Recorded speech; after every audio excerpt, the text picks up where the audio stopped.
السلام عليكم ورحمة الله وبركاته. نابليون كي مدوبا ميسي نابليون كي برتمها أفريكا بقر عوني جري هلب كدادك دقانك جري توب تباحدا قفلونيز بداي إنو يري هلب كبني آدمك أما هلب كدادك ومت أي ملح دو معزبادو آدوغو بدانتهاي وحو ديلي إن بدان وكامت دادكي إساقا معارضي وحو إسلامي هالمالين وحو حريرك أجري أنور السادات كمصار وحو قياني أبودين إنو قيانو معمر القذافي مدحويني هوري دلك ليبيا ولا ليال muuqaal kan waxaan ku soo qaadanaynaa mid ka mid ah boqoradii ugu madaxa adkaa ee soo maray taariikhda bartamaha Afrika. muuqaalkan waxa idin soo gudbinayo anigoo ah Umar Maxamed, halkanina waa kanalka Garwaaqsi.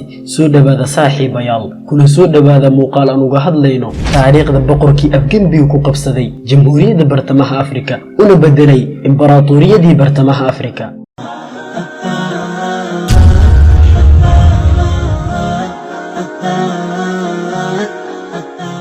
اعتبر نفسه نابليون بونابرت إفريقيا، فنصب نفسه إمبراطوريا على جمهورية إفريقيا الوسطى. إنه جان بيدل بوكاسا أحد أكثر زعماء الأفارقة ديكتاتورية ووحشية وبذخا. وصل بوكاسا إلى سدة الحكم عام 1966 بعد انقلاب عسكري. جان بيدل بوكاسا ميسي صلاح الدين أحمد بوكاسا وحول شي سنة كمركو أها لبي لباتك بشي فبرايو سنة كيكون سقال بقل كوب لباتنكي وحول كل شي برتمها أفريكا وحو أها ويل أولالي وقاميها تولدي وكنو لايين وحو أغون كن نقضي أو أبيه سكو غيريودي داد لبي تبنك مركو مراي كدب بوكاسا وحو كبيري عيلما دقو ميستا فرانسيسكا sanadku markuu ahaa 1939 gooray daadiisu tahay 18 sano. Bukaasa wuxuu ku guuleystay bilada waaweyn wuxuuna gaaray darajada ah kabtanka ciidanka sanadkii 1960 markii Jamhuuriyadda Afrikada Dhexe ay xornimada ka qaadatay gumeystaha Faransiiska. madaxweynaha cusub ee bartamaha Afrika David Dako oo qaraabo fog u ahaa Bukaasa ayaa Bukaasa u magacaabay madaxa ciidamada qalabka sida. kadib 6 sano sanadkii 1966 Bukaasa wuxuu adeegsaday awoodda xilkiisa oo ah madaxa ciidamada qalabka sida wuxuuna u adeegsaday si uu u afgembiyo madaxweynaha bartamaha Afrika ee xilligaas David Dako. afgembi adag kadib Bukaasa wuxuu bilaabay xukun argagax leh wuxuuna gacanta ku dhigay oo uu isaga qabtay dhammaan jagooyinka muhiimka ah ee dawladda. wuxuu dejiyay xeer ah in tuugta waxda dhagaha laga jaro. sanadkii 1977 Bukaasa wuxuu ku diiday Napoleon Bonaparte wuxuu isu caleema saaray boqortooyadii Afrikada Dhexe ama bartamaha Afrika. xafladiisa caleema saarka waxa ku baxday lacag ay tiradeedu ahayd $20,000 ah. Bukaasa in badan wuxuu ku riyoon jiray inuu noqdo qof boqor ah ama imbaraator inuu noqdo wuxuuna si waali ah u jeclaa qiyaadada iyo horumadka. Bukaasa taajka madaxa u saaran wuxuu ku fadhiyaa lacag dhan $5 milyan ah. ushaan uu gacanta ku haystana waa ul ka samaysan dahab iyo diamond oo miisaankeedu yahay 5 kilogram. waxa aan ka hadlayno waa toddobaatamaadkii qarnigii 20aad. shacabka Afrikada Dhexe waxay ku sugnaayeen xaalad faqri iyo saboolnimo. waxay raadin jireen hal luqmad oo cunto ah si ay u noolaadaan. dhinaca kale isla marxaladaasi iyo isla xilligaasiba Bukaasa wuxuu xiran jiray taaj qiimihiisu yahay $5 milyan wuxuuna qaadan jiray ul ka samaysan dahab iyo diamond oo miisaankeedu yahay 5 kilogram. israafka iyo isticmaalida xad ka baxa ah waa dabeecad uu lahaa laguna yaqiinay Bukaasa. Bukaasa xitaa wuxuu ku israafay guurka.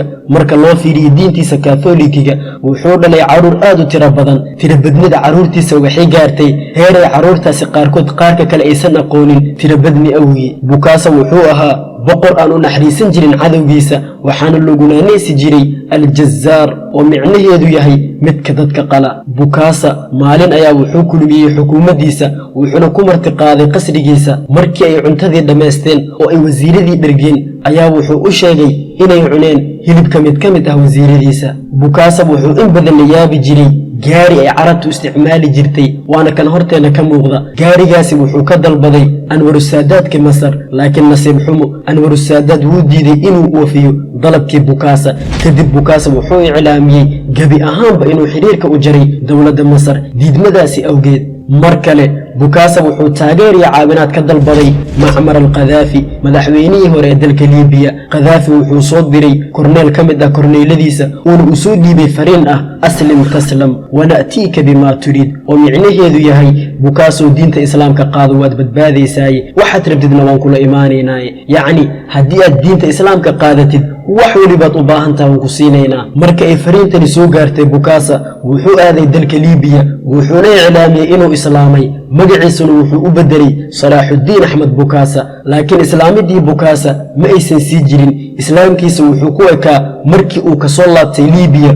una soo dhaafay xuduudda Liibiya kana soo qaatay boorsooyin hanti ah. kadib durbadiiba wuxuu ka ridoobay diinta islaamka wuxuuna u laabtay diintiisa Kaathoolikiga ahayd. Bukasa wuxuu daldalay 100 arday oo qaarkood aan da'da 15 ka gaarin, isagoo ardadaasi ku tuhmaya ama tuhun uga dhigayo in aynan soo xiran dharka qasabka ku ah dhammaan ardada looguna talagalay inay soo xirtaan. waxaa xusid mudan dharkaasi uniformka ahaa qiimihiisa aad ayuu u sareeyay, qaalina wuu ahaa, waxaana lagu soo saari jiray dharkaasi warshad ay leedahay mid ka mid ah xaasaskii Bukasa. Bukasa markii uu ku dhaqaaqay ficilkan argagax leh waxaa carooday fadhigana ka kacay shacabkii bartamaha Afrika oo uu Bukasa xukumayay. ciidankii uu hogaaminayay Bukasa waxay bilaabeen inay ka shaqeeyaan ridida xukunka Bukasa, waxayna taageero buuxda ka heleen Jamhuuriyadda Faransiiska. midow ciidan oo ka tirsan ciidamada qaaska ah ee Jamhuuriyadda Faransiiska ayaa wuxuu soo gaaray bartamaha Afrika oo uu xiligaas xukumayay Jean Baydal Bukasa, waxayna afgabbi ku sameeyeen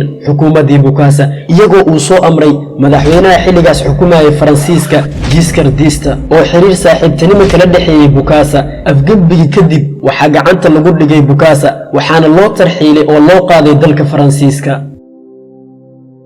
أنا لا أحب لحم البشر إنه مالح جدا. anigu ma jecli hilibka bini aadamka waayo waa mid milixda oo cusbada aad ugu badan tahay. oraahdan yar oo aan hadeertan soo sheegnay waa oraah oo uu Bukasa ku difaacay nafsadiisa kadib markii loo soo celiyay dalkiisa laguna xukumay xukun daldal ah. maxkamadda waxay rumaysatay in Bukasa uusan cunaynin hilibka mucaaradkiisa. sanadkii 1993 maxkamaddu waxay soo saartay in Bukasa la cafiyay waxaana la dhigay xabsi guri ah. isagoo xabsiga ku jira ayaa xoriyadiisina uu sii haystay ilaa uu Bukasa geeriyooday sanadkii 1996. Bukasa wuu geeriyooday isagoo cunay hilibka mucaaradkiisa, isagoo caruurta yaryar daldalay, isagoo tugta ku xukumay in dhagaha laga jaro, isagoo ka tagay shacab dhex dabaalanayo gaajo, faqri iyo saboolnimo, isagana uu dhex dabaalanayay bad laga buuxiyay dahab iyo diamond. xaaladan ay la kulmeen shacabka bartamaha Afrika waa xaalad ay la kulmaan bulsho waliba oo tabaalaysan taakii awood midna aan lahayn. bulshadaha noocaas ah waxay la kulmayaan laba arrin midkood: inay la kulmaan xaakim dhaalim ah mise madax dhaalim ah oo xaqooda ku tunta, ama inay la kulmaan faqiirtanimo aad u daran taasoo cunaysa shacabkaasi jirkiisa iyo lafihiisuba. intaas ayaan ku joojinaynaa taariikhda boqorkii afgambiga ku qabsaday Jamhuuriyadda Bartamaha Afrika una bedelay imbaraatoriyadii Bartamaha Afrika oo ahaa Jean Baydal Bukasa oo loo yaqiinay Salaaxudiin Axmed Bukasa. inta aan muuqaalka gabagabaynin waxaan rabaa inaan idiin sheego hal arrin oo aan ogaaday inta aan mawduucaani baxtinayay. arrintaasoo ah dhammaan dadka xukuumad afgambiya waxay ka siman yihiin hal arrin oo ah kadib afgambiga waxay gacanta ku dhigayaan dhammaan jagooyinka muhiimka ah oo iyaga ku caabiyey inay xukuumaddaasi afgambiyaan oo ay macquul tahay haddana in iyaga waddadaasi loo soo maro laguna afgambiyo xukuumaddii iyaga afgambiga ku qabsadeen. bilmathal madaxweyne Siyaad Bare iyo shakhsigan aan hadeer ka hadlayna Bukasa kadib afgambiga waxay isu magacaabeen madaxa ama hogaamiyaha ciidamada qalabka sida iyo jagooyinka waaweyn oo la mid ahaaba. halkan ayaan ku joojinaynaa muuqaalkeena maanta. muuqaalkan waxaa idin soo gudbiyey anigoo ah Cumar Maxamed waxaana idin soo marsiiyey kanaalka Garwaaqsi. soo dhawaada walaalayaal kuna soo dhawaada kanaalkeena Garwaaqsi. wassalaamu calaykum waraxmatullaahi wabarakaatuh.